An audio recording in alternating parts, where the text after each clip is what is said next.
Get ready to speak clearly and confidently in English. Hi, I'm Vanessa from SpeakEnglishWithVanessa.com, and today you are going to immerse yourself in clear English so that you can speak confidently in your English conversations. And like always, I have created a free PDF worksheet with all of today's important tips, ideas, vocabulary, sample sentences, and at the bottom of this free worksheet, you can answer Vanessa's challenge question so that you never forget what you've learned. You can click on the link in the description to download that free PDF worksheet today. All right, let's get started speaking clearly and confidently in English. We're first going to start with 10 important vocabulary phrases that you can integrate into your daily conversations. Let's go.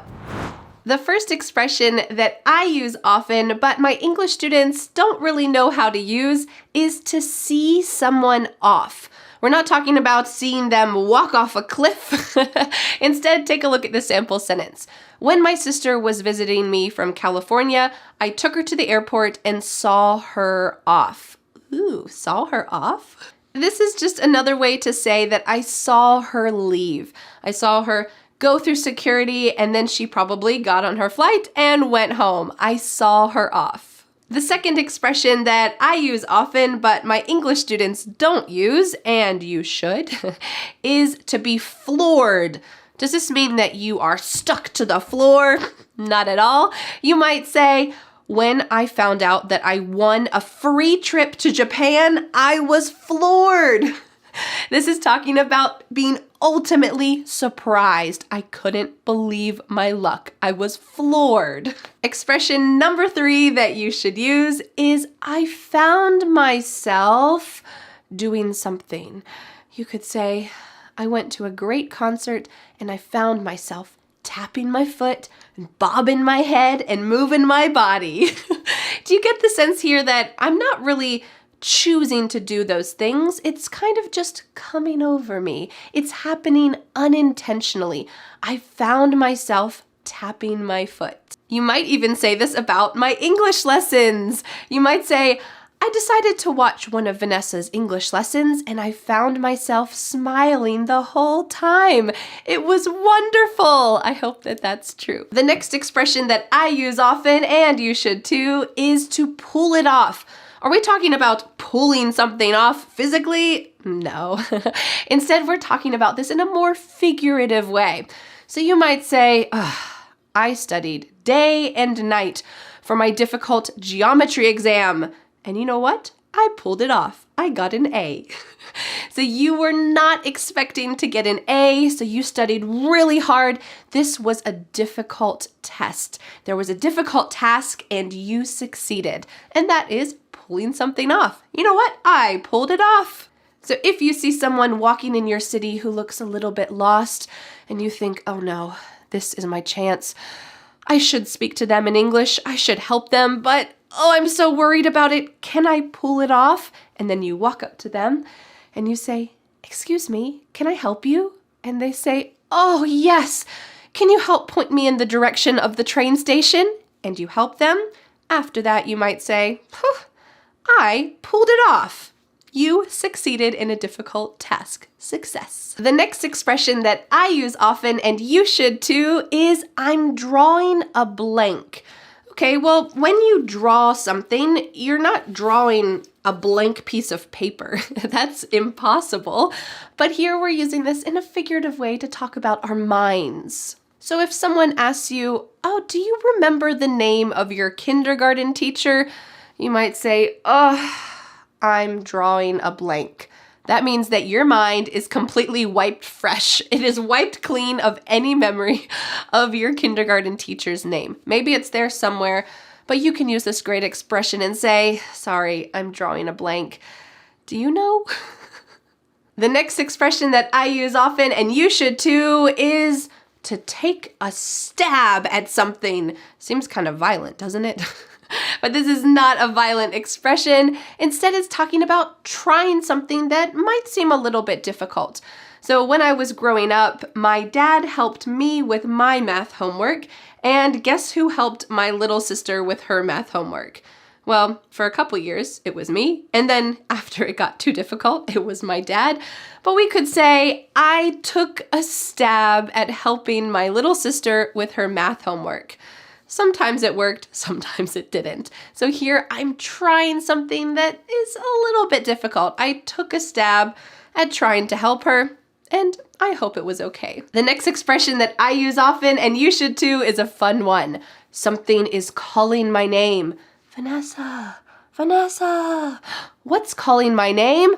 Oh, that 7-layer chocolate cake is calling my name.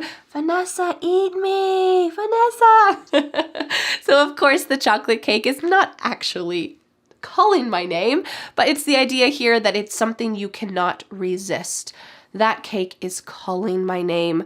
I have to try a bite. We often use this expression when it's something that you're tempted by. It's usually not something that's perfectly good.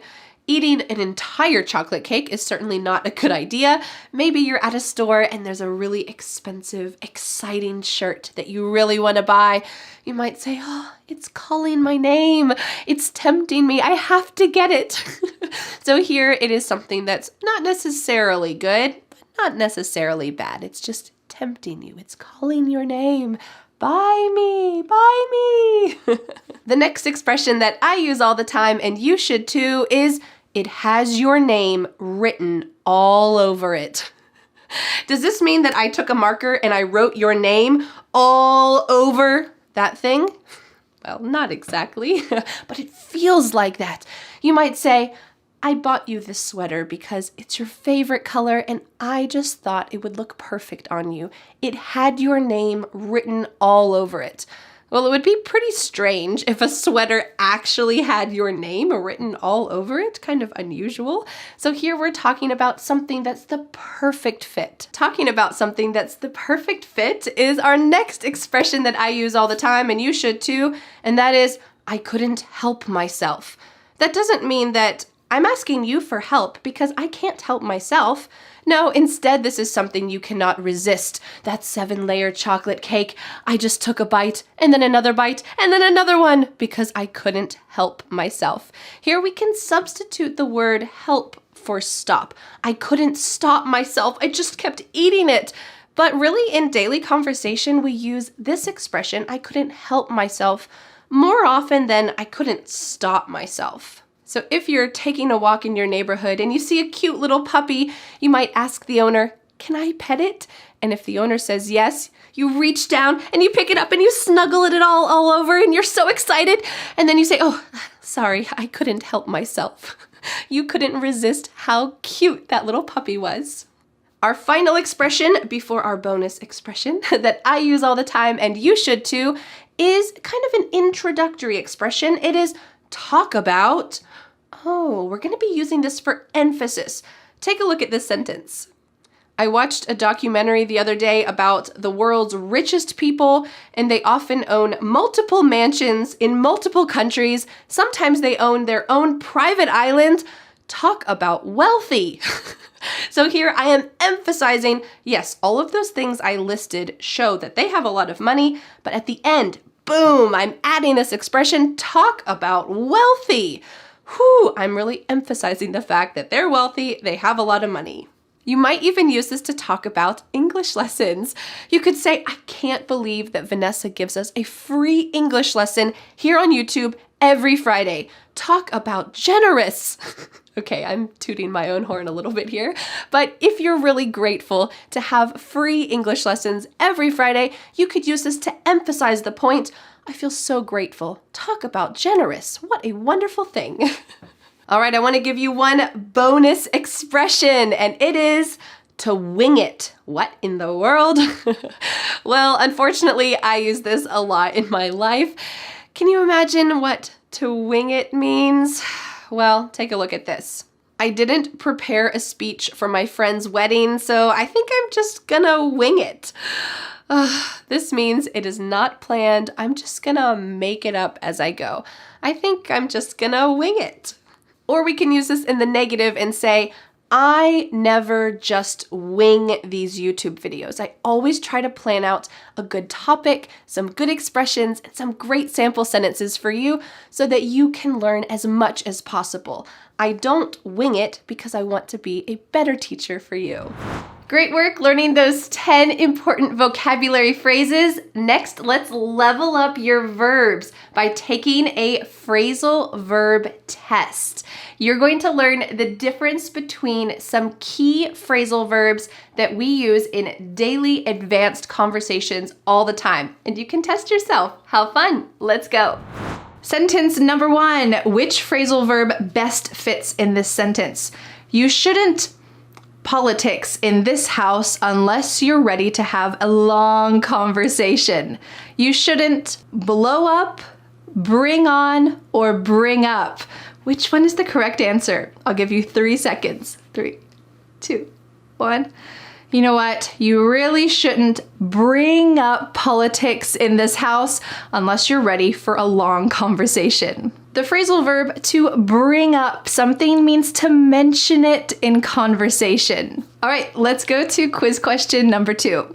I met my friend for lunch because we haven't seen each other in months. Which phrasal verb is the best? To catch up, to check out, or to calm down? 3. I met my friend for lunch to catch up because we haven't seen each other in months. This phrasal verb to catch up means to meet with someone who you haven't seen for a long time. Let's catch up. Test question number 3. It's a little bit tricky. Which phrasal verb is the best in this sentence? Instead of the wedding, the couple decided to elope.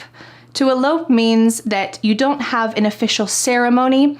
Maybe it's just you and your spouse and you go to a courthouse alone and you get married. So, which phrasal verb is the best here? Cutting off, calling off, or closing down.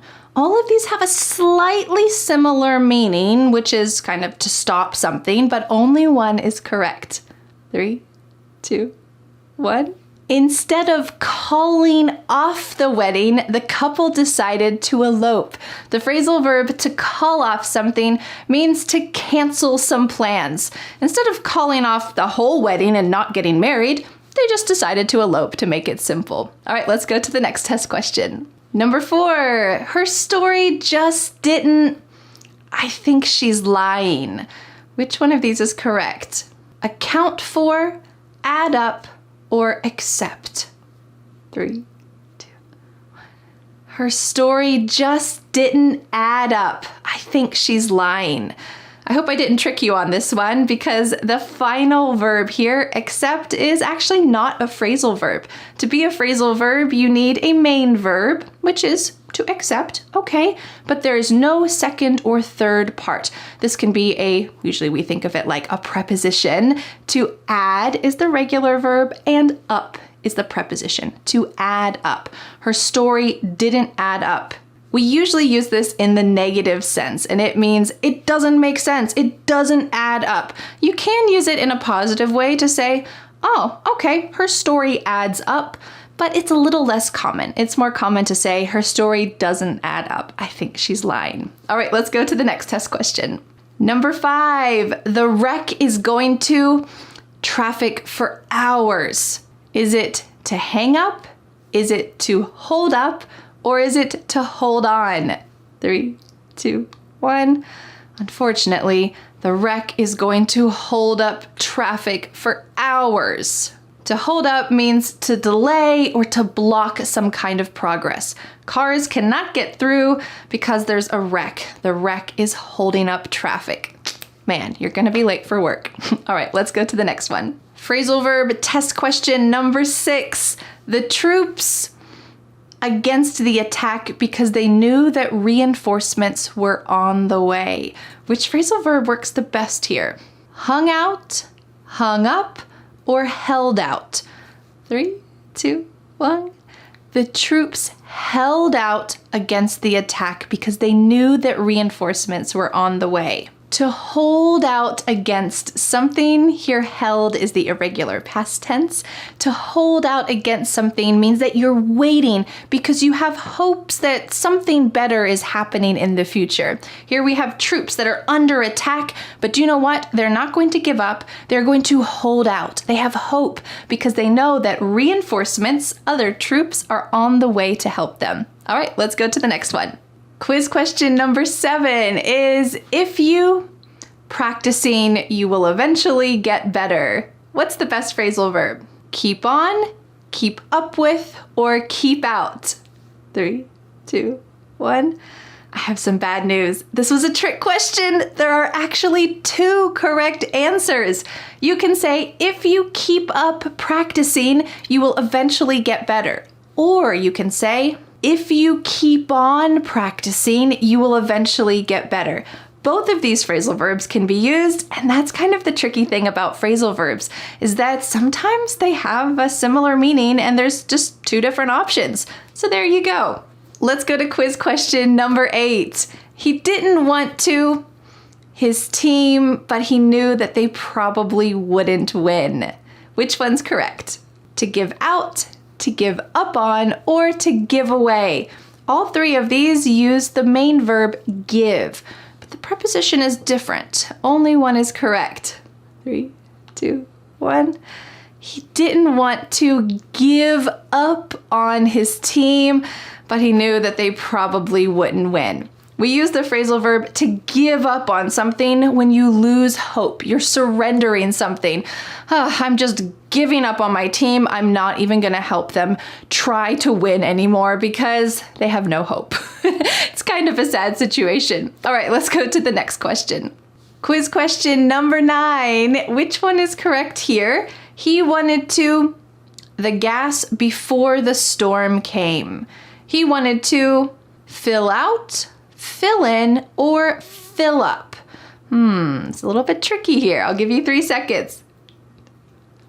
He wanted to fill up the gas before the storm came. The phrasal verb to fill up means to make something full, and we often link this with gas in the car. I need to fill up the gas in my car. I need to fill up before the storm comes. Congratulations, you have made it to the final test question. Test question number 10. Which phrasal verb best fits in this sentence? I like to presents during the holidays. Don't be tricked by these answers. Which one's correct? Give out, give up, or give back? 3, 2, 1. I hope you said I like to give out presents during the holidays.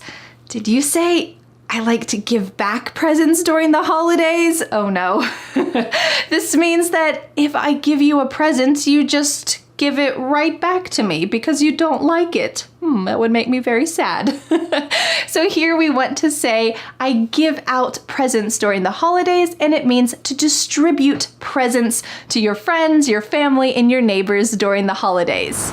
Great work testing yourself on your phrasal verb knowledge. Now it's time to speak in English. Yes, that's right. You are going to hear 8 sample conversations, and then you will get the chance to have a similar conversation with me in this lesson. So make sure that you're listening carefully so that you can speak clearly and confidently. Let's go. All right, let's get started with our first conversation topic, which is vacation. You'll see the sample conversation between Dan and I, and then it will be your turn to speak. Let's watch.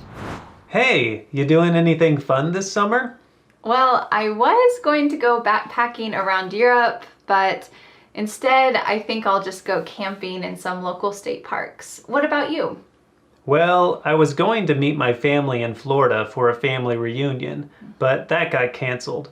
So now I think I'm going to have a socially distanced outdoor movie night in my backyard. Do you want to come? Sure, that sounds great. Text me the details and I'll be there. Great, I'll see you around. Enjoy your camping trip. Thanks, I will. See you at the movie night. Okay, now it's your turn. Put together all of these pieces. I'm going to be asking you a question, then I'm going to be pausing. I don't care where you are living around the world. My ears are going to be listening to you. Then I'll be replying, and I would like you to take this opportunity to speak out loud. If you need to go back, review this section, do it again and again, and just gain some more courage, feel free to do it. This is a wonderful chance to speak out loud. Are you ready? Let's do it. Hey, you doing anything fun this summer?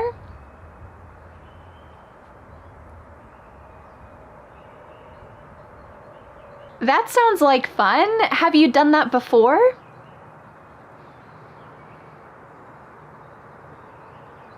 I wish I could take my family on a trip to Switzerland, but with the travel restrictions, I think we're just gonna go on a road trip here in the US instead. Yeah, well, it was nice talking with you. See you later. Hey, what you up to this weekend? Oh, nothing much. I'm just gonna stay in and catch up on some chores on Saturday. But on Sunday, I'm gonna meet up with some of my friends for brunch. That sounds fun. Where's your favorite brunch spot? I usually go to Sunny Morning Cafe. What about you? What have you got going on this weekend? I'm kind of a homebody, so I'll probably just read a book in my hammock. That sounds nice. Well, have a good weekend. Enjoy your book. Thanks, you too. Have a good weekend. All right, are you ready to take this to the next level? Let's go. Hey, what you up to this weekend?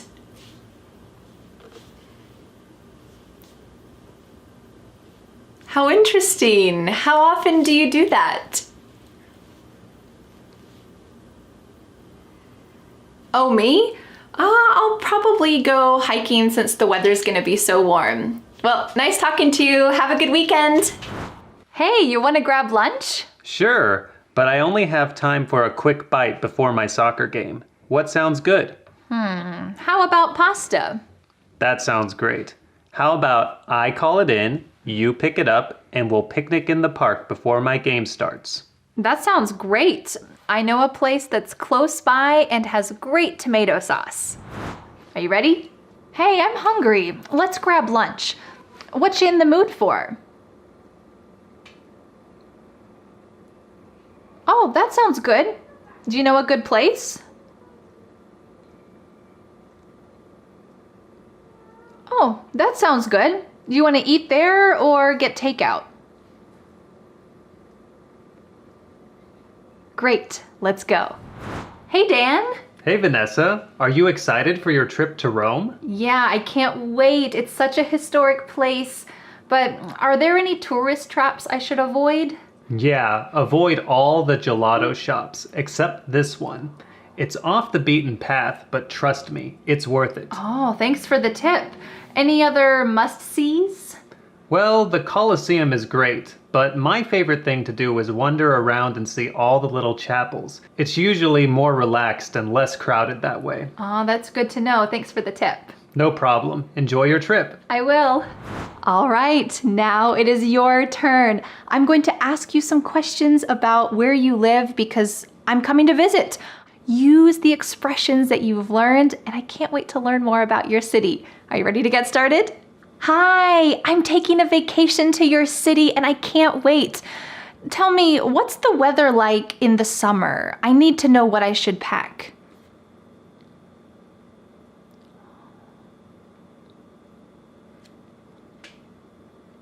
That's good to know. Thank you. Well, what's your favorite thing to do or see in your city?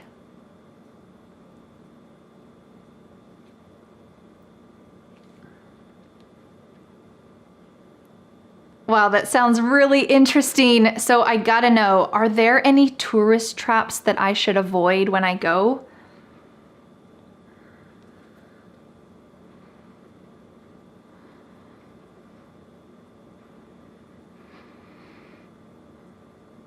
Thanks so much for the tip. I look forward to visiting. I can't wait to see you soon. Bye.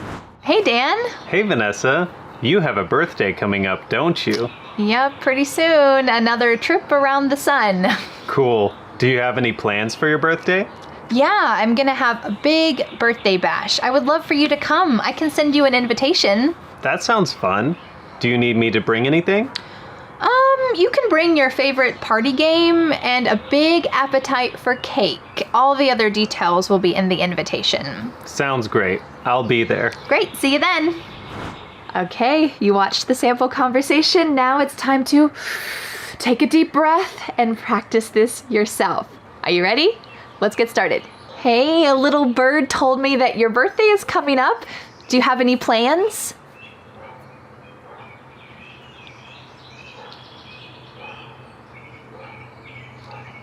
That sounds like fun. Is it a birthday tradition or is that something new?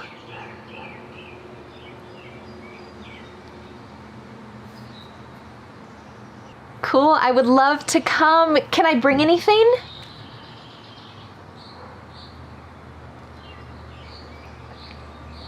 Great, I'll be there. I can't wait to celebrate another trip around the sun. Hi, Dan. Is that your dog? I thought you were a cat person. Hey, Vanessa. I'm an animal lover, but Fluffy's not mine. I'm just walking him for a friend. Oh, gotcha. Is he friendly? Can I pet him? Yes, he's friendly. You can pet him, but watch out. He drools. Oh, good to know. Well, I'll stick to my non-drooling cats. Oh, but good boy, Fluffy. I'm gonna walk him at the park to play fetch. Wanna come? Sure. All right, are you ready? Take a deep breath. Let's do it. Hi, I didn't know you had a pet. What kind is he?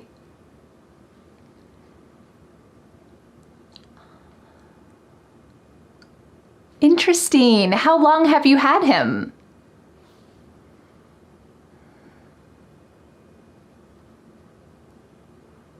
That's so nice. You know, I've been thinking about getting one too. What do you like to do with him?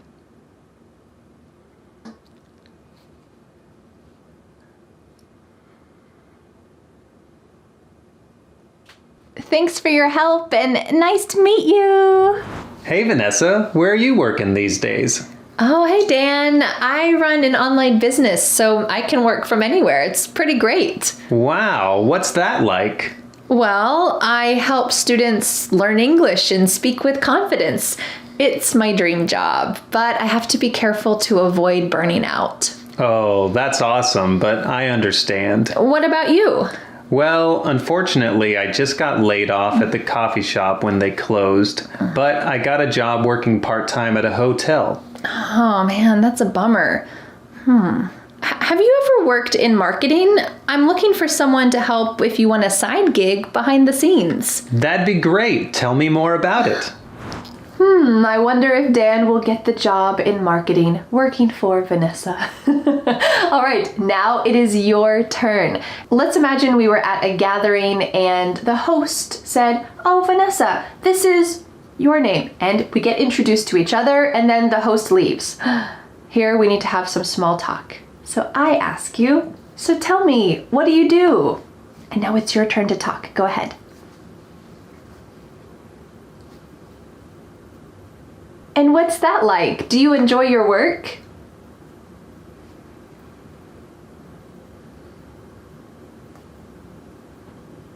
Oh, me?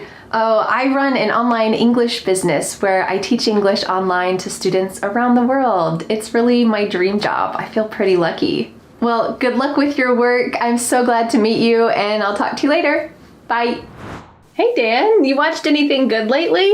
Oh, hey, Vanessa. Yeah, I just started a new show. I like it so much, I binged the whole first season last night. Oh, it must be good. What's it about? Well, it's kind of a coming-of-age sci-fi adventure story about friends who discover aliens in their neighborhood. Oh, I think I've heard of that show. Is that the one with the girl that has superpowers? Yeah, that's the one. I can't believe you haven't seen it yet. Yeah, I read the book and I think the show would just ruin it for me. The book's always better, right? Well, that's true, but I was on the edge of my seat the whole time. Oh, well, you want to borrow the book? Yeah, I'd love to. See you around. See you later. All right, now it's your turn. Let's imagine that we work in the same office together and we're walking around during our break time. I'm going to ask you a question and we're going to have a little casual chit-chat conversation about movies and TV shows. This is an extremely common casual conversation topic. Are you ready? All right, let's go on our break at the office. Hey, I'm thinking about watching a movie this weekend. Do you have any recommendations?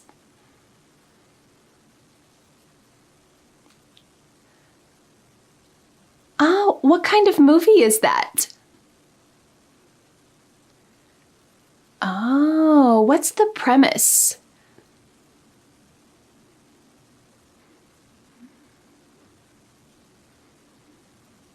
That sounds great. Thanks for the recommendation. I'm not much of a movie buff, so I always like hearing what other people recommend. Well, thanks so much. See you later.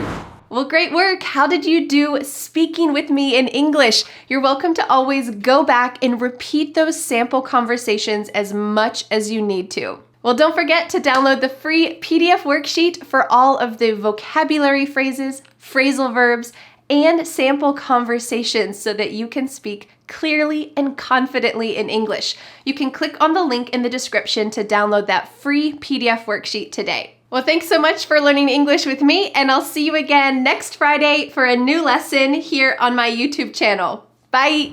But wait, do you want more? I recommend watching this first video in the series, How to Speak English Clearly and Confidently, where you will learn 5 mistakes that you should avoid in order to speak clear English. What are they? Well, I'll see you in that video to find out.